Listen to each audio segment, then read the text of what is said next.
After an hour or so, most of the band of wheelers rolled back into the forest, leaving only 3 of their number to guard the hill.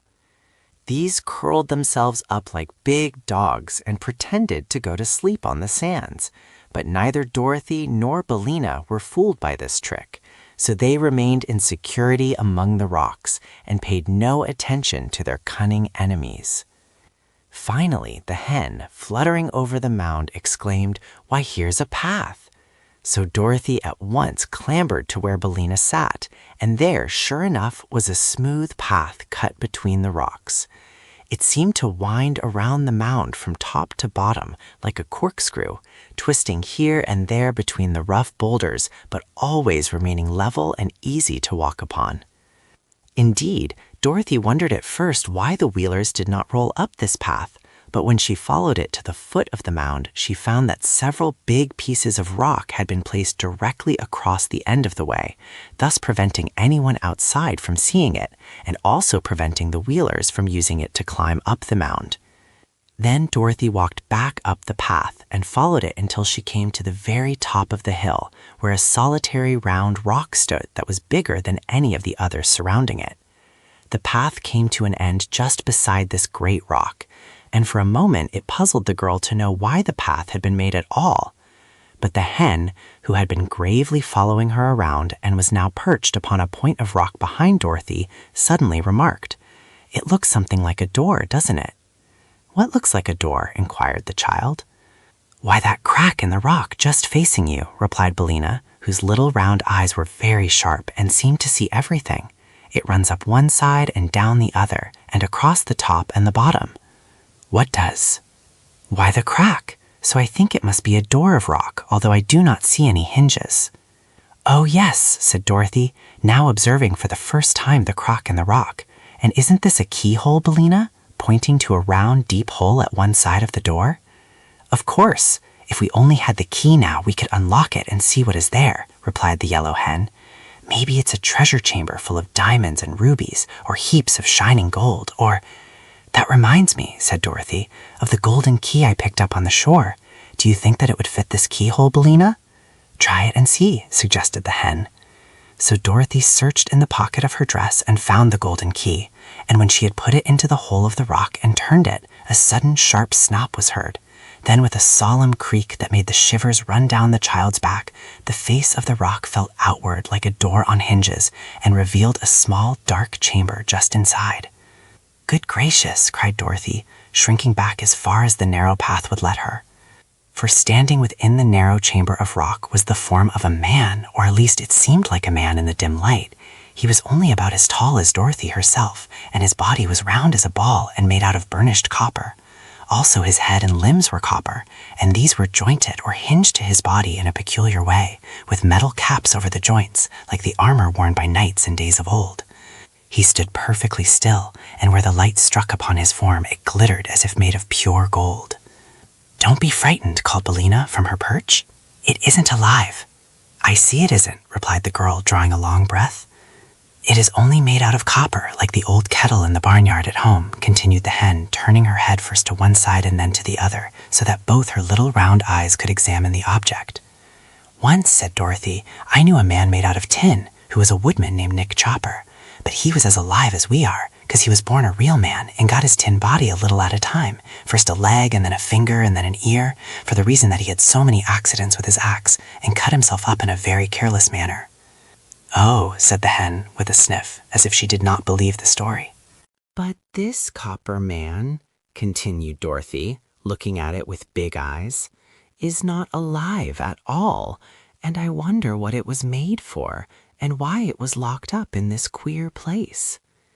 "That is a mystery," remarked the hen, twisting her head to arrange her wing feathers with her bill. Dorothy stepped inside the little room to get a back view of the copper man, and in this way discovered a printed card that hung between his shoulders, it being suspended from a small copper peg at the back of his neck.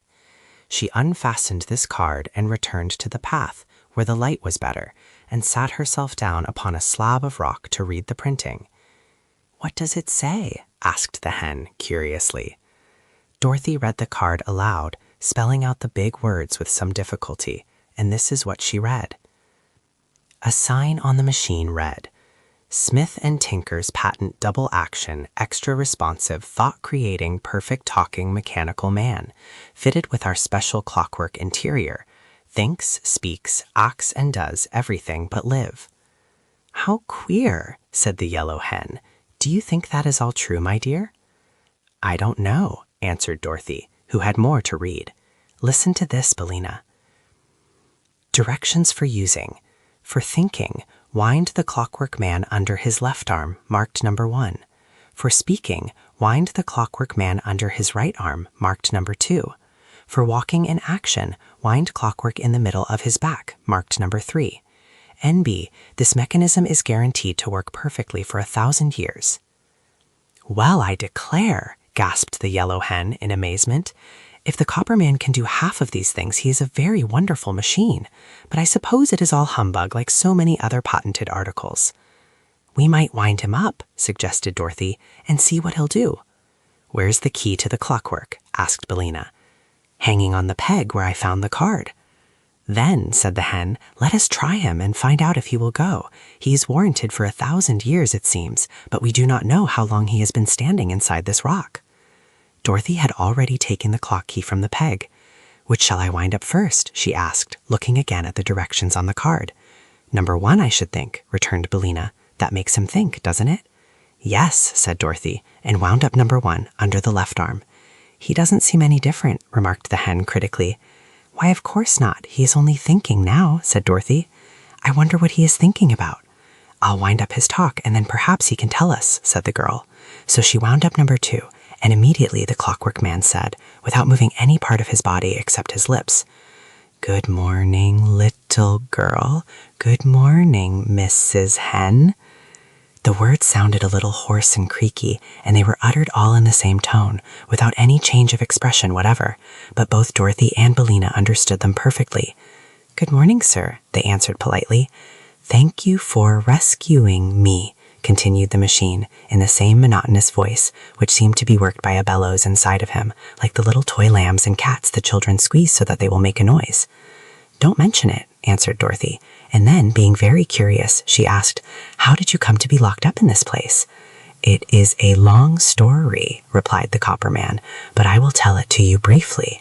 I was purchased from Smith & Tinker, my manufacturers, by a cruel king of Ev named Evoldo, who used to beat all his servants until they died.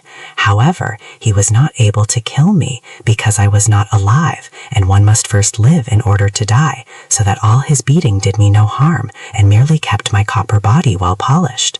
This cruel king had a lovely wife and 10 beautiful children, 5 boys and 5 girls, but in a fit of anger he sold them all to the Nome King, who by means of his magic arts changed them all into other forms and put them in his underground palace to ornament the rooms. Afterward, the king of Ev regretted his wicked action and tried to get his wife and children away from the Nome King, but without avail.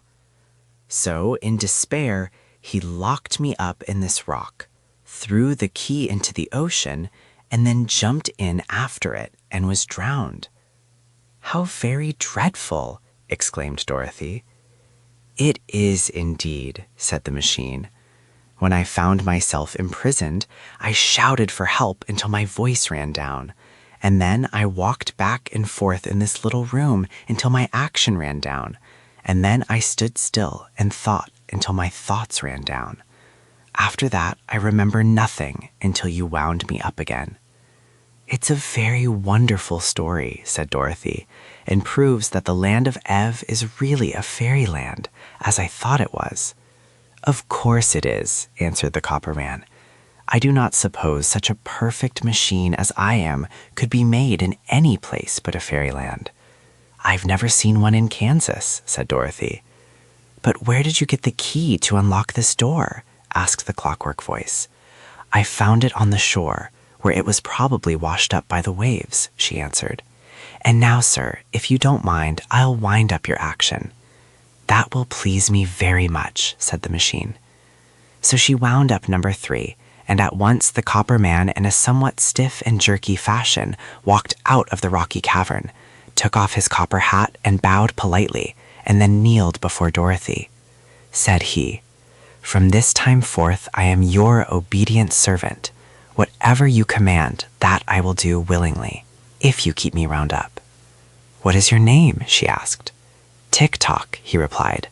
"My former master gave me that name because my clockwork always ticks when it is wound up." "I can hear it now," said the yellow hen. "So can I," said Dorothy, and then she added with some anxiety, "You don't strike, do you?" "No," answered Tick-tock, "and there is no alarm connected with my machinery. I can tell the time, though, by speaking, and as I never sleep, I can waken you at any hour you wish to get up in the morning." "That's nice," said the little girl, "only I never wish to get up in the morning." "You can sleep until I lay my egg," said the yellow hen.